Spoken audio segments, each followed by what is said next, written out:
I'm Rich Bavasso. I'm the founder of NQ Medical, and hopefully by the end of this presentation, you're going to want to know what your NQI score is. I want to thank Pepperdine for this honor, but also for giving me the foundation of being a 5-time entrepreneur back in 1981 when I graduated from Seaver College.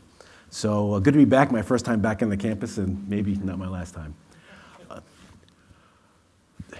Healthcare in this country and across the globe is changing. It's being deconstructed and reconstructed, driven largely by data. Now, we've always had big data in healthcare, but we've only recently had the tools to manage it with AI, machine learning, deep learning.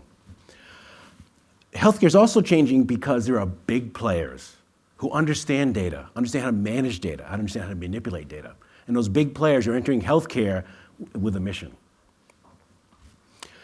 Now, the traditional players, the health systems, the doctors, the pharmaceutical companies, are kind of looking over their shoulder thinking, oh my God, is Apple going to buy a drug company? Is Google going to buy a health system? And they're very worried because it's a new world and they're not ready for it. So as tech companies move into healthcare, life sciences, and as life science companies got looking at what they're going to do in healthcare, we find ourselves right in the middle. This is my exit slide, by the way. So in the next few minutes, I'm going to talk about how NQ Medical facilitates this bridge. A couple of premises. Number one, no one wants to buy healthcare. Okay? We'd live long, happy lives, never seeing a doctor, never taking a pill, never having an x-ray. We're never going to stand in line in the pouring rain for hours to get MRI version 11. Okay? It's not going to happen. Also, inherently, as humans and as Americans, we're a little lazy. And we don't take our pills when we're supposed to take them. We don't, do what the doctor tells us to do. We don't exercise like we're supposed to. So with that premise, why introduce a new device that you have to buy? And why make you download an app that forces you to do tasks every day? How are you feeling today? Did you take your pills? So we're a 100% passive, 24-hour computational biomarker that uses your personal device. So billions and billions of NQ Medical devices are already distributed all over the world. In fact, everyone in this room has between 1 and 3, and that lady right there is using hers right now. So we facilitate use of the tools you use every single day that take data from you, and you give data back to it, and using IoT in the manner that was described earlier, we apply sensors.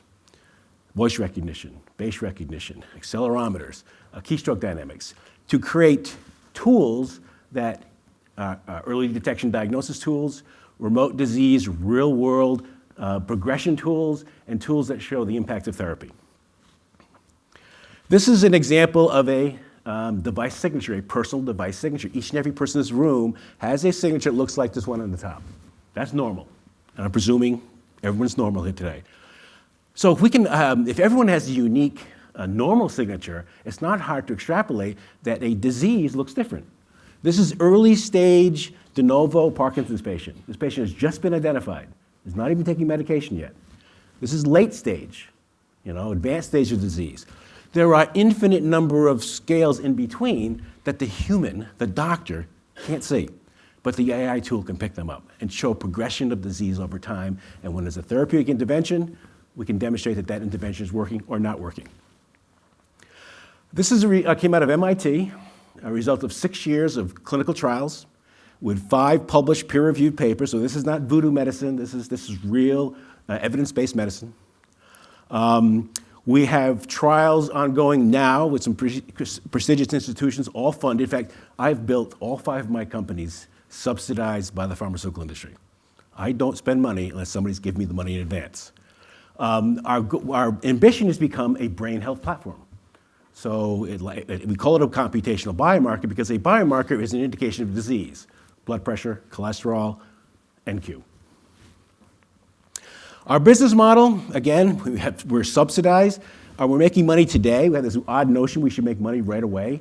We made about 1.5 this year, 1.5 million subsidizing clinical trials. Remote recruitment. So instead of going to the clinician to be assessed whether you can be in this clinical trial, just download the app in 90 seconds. I can tell you, is the disease present and at what stage, and are you a candidate for this trial?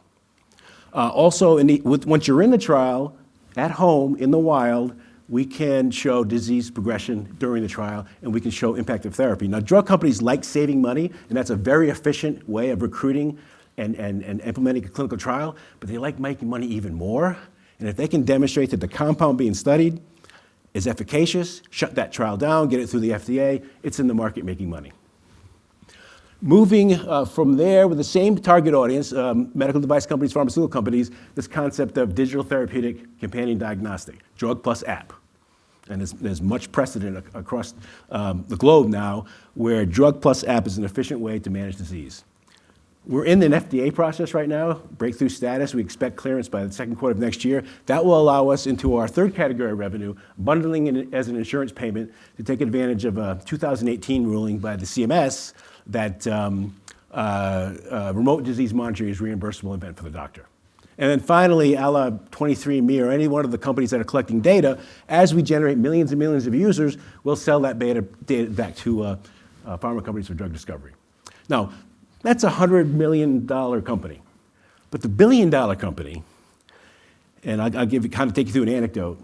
You're a drug making $12 billion a year in revenue, and you're 2 years away from patent expiration. What typically happens is they do a reformulation. So it's now drug XR, extended release. Or they'll add a new compound to it and reapply for more patent extension. Well, there's precedent now that drug plus app is a new formulation and a patent extending event. So now that $12 million a year is extended for X number of years, you can get a new patent life. So that's our value to the market. We've got a whole pipeline of products that we're working with. In the early phases, it's project revenue. As we transition with commercial agreements that are already in place with 3 of our customers, so there's a transition phase if there's success, that rolls out into an ARR scenario.